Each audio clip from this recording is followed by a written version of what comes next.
Hello and welcome. I am Josh from Homestead Imaginations, and today I am starting my pepper plants. Finally, a little behind schedule. Didn't get planned in time, and then get my schedule out. So I am starting peppers now. Today is March 8th, and hopefully I have much better success than I did last year. Last year I had a really hard time getting my seeds to germinate under using a grow light. It doesn't seem like it was warming up the soil enough. So I actually got for Christmas a little Vivo Sun heating pad, a little heat mat. So I've got this. It is pretty neat. Right now I just turned it on, so it's only at 68 degrees C. I've got it set to get up to 85 for now, and then with this you can also switch it to that's degrees Celsius, and then that's back to Fahrenheit, and then it'll let you know that's heating if it's not at temperature, and then that's got the power on. So that is the pad. Get you back over there.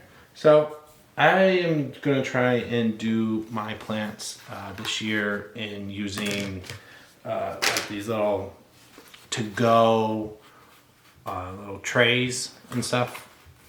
So last year, at the end of the growing, or not the end of the seedling start phase, I had used baggies with damp paper towels in them, and that helped to get a lot of things to germinate that I had trouble germinating within the soil. So I looked up some other options, and so I'm gonna try this tray one. It seems like it's a little bit more reliable. So all you do is I've got this tray. I've got a little paper towel, and I've got this cup of already, it's like lukewarm water at this point, and I'm just going to dip it in, wring it out. It just needs to be damp, and then I'm going to put this into the tray,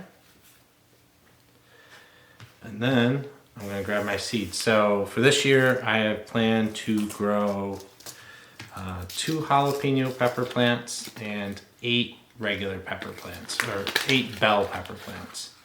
I still have a small garden space, but this year I actually plan on adding in a much bigger garden to then be able to upgrade my capabilities of being able to start producing enough food for an entire year. So I'm just getting out the different seeds, and I've got the lid labeled already. So I'm just putting in these seeds, pressing them down into the paper towel, and I'll show that in just a second. And all I'm trying to do is just get these to germinate. Once they germinate, I will then move them into cups. But getting pepper seeds to germinate can be a pain. And another reason why I wish I had started a little bit sooner, because then I would have been able to, if any of these don't germinate, I'd be able to try and redo them and still get good results. So the 2 on the left are the jalapeno. The 8 there are the Rainbow Mix bell pepper. And that's it. And then basically, I just got my lid, there's the labels on it, and just put it on, and then you keep it on the heating mat. So I've seen where people use the heating mat to help heat for like already in cups, so I'm hoping it's enough heat will come through. That's why I kind of set it a little bit higher, because pepper plants need 75 to 85 degree soil temp. So I set it to 85 to hopefully, it get through and get there. And then, so that is, I've got survival jalapeno peppers, and then, let's see, these are Livingston pepper to color mix. So I don't know what color I get until the end, which is cool. Makes it exciting to see what each plant turns into. So then I am gonna do my onions next. I've got Walla Walla And for Walla Walla, I am doing 16. I'm gonna try and do 16 onions and 12 burgundy. So what's fun about this for this year is kind of like last year, I had a lot of new stuff for me, things that I had tried for the very first time, and basically the same thing applies this year. I'm trying some new stuff. I haven't grown onions yet. I did get all my raised gardens done and ready for planting for this year. I finished that last year. So now I've got some good garden space for the root vegetables because I live in clay, so it's not good to try and grow them in clay. 6, 7, 8, 9, 10, 11, 12, 13, 14. I'll just move them all around. Let's see, now I got 1, 2, 3, 4, 5, 6, 7, 8, 9, 10, 11. Okay, so I got enough for those. I'm trying to get the extra back in the bag without wasting any. Oh, I think this is going to be the hardest thing to do, is get these all back in. So that was the Walla Walla. Then I need to do 12 burgundy. And then once they do germinate, I'll move them into like larger cups. And I don't think any of these will go into pots, but I have different size cups to use. I don't like using, here's the red burgundy from M.I. Gardner. I don't like using like the little planter trays. I feel like they're just too small. They don't really allow for enough space for the roots to really grow. So at least here in New York, by the time I need to get them out, like it's just not enough time. And I seem to have better luck when I use cups instead of the little trays. So these will all go into cups once they germinate.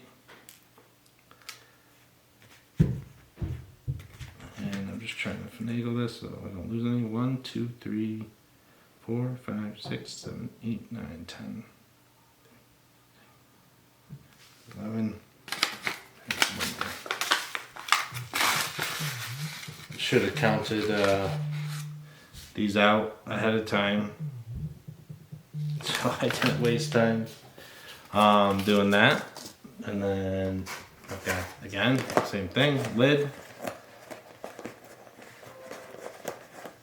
Uh-oh. Oh. Did I label the wrong lid, or did I grabbed the wrong lid? Alright, so that one I need to get a different lid for. Then I'm doing putting in a orchard this year, and then which will eventually be converted to a food forest. I plan on having a bunch of things growing in between the fruit trees, and one of those things is rhubarb. So I am planting rhubarb to be able to go in for like my first time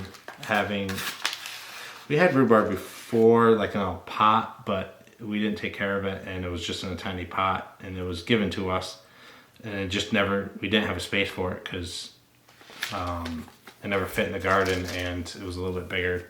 It would grow too big, and so now we're growing rhubarb. I've got also from M.I. Gardner, the Rhubarb Victoria. So I'm starting those, and these will then go in between the fruit trees to make the food forest. So in between each fruit tree will be different bushes and different perennials, and you basically set it up where you have a forest of a ton of variety, and then it grows food, perennial type food all for you from year to year. So that's the goal. So I'm starting those this year. Those will go into the food forest that I'm going to be making, and then that's it.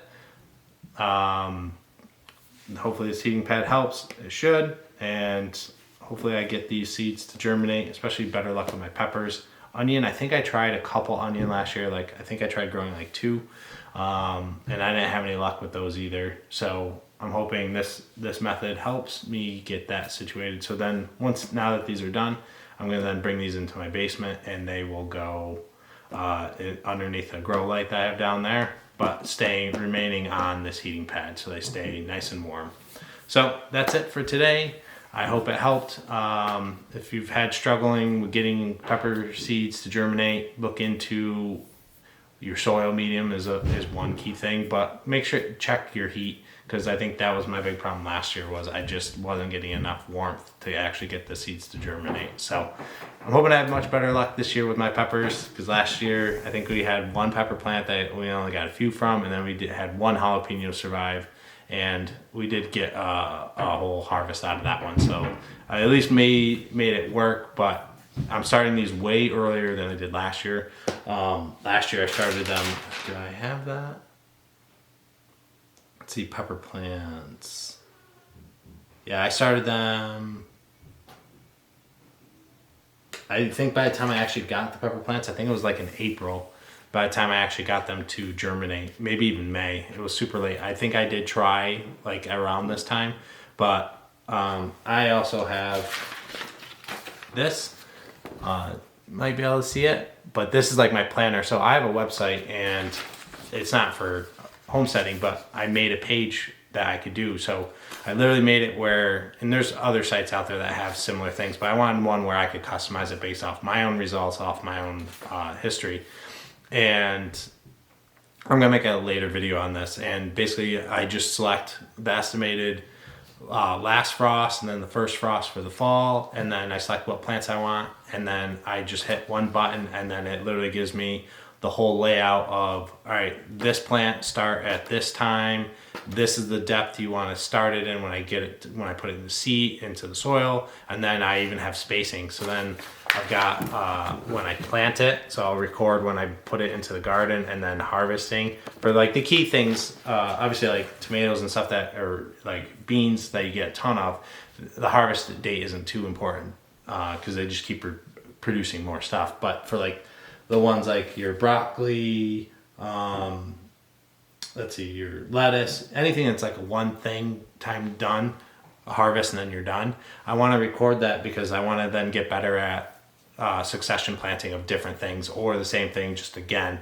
So this I'm going to record in this, and I'm going to keep this in my journal that I keep for my gardening, and basically be able to watch it, or not watch it, look at it each year, and then be like, all right, I had this open time from when I harvested to not using it, or by the time I put in the next one, so I can change my dates a little bit. Lettuce, you know, that's a thing you want to constantly be putting in, so you have lettuce throughout the whole year. So that'll help me get a better idea of like, all right, this is what I'm seeing is I plant it, I start the seed, I put it in the garden, and then at this time I'm harvesting, and then I'd want, when I harvest it, I'd want to then have another one ready to go into the garden. So that way I'd then have lettuce again real soon. So just keep that cycle of getting your harvest going, so you don't ever have any dull periods. So it's one of the big things I'm working on this year is my spacing in the garden, so maximize my space better, and succession planting. And then next year I plan on being able to get into succession planting all the way into doing a fall garden. So I have stuff growing as much as I can out of the year and get the most amount of food I can with the space that I have. All right, I hope this helps. Comment below if you've had any issues with pepper plants, any things that you found with success to make it a little bit easier for yourself. And I'll catch you next time. Keep the imagination rolling. Thank you. Bye-bye.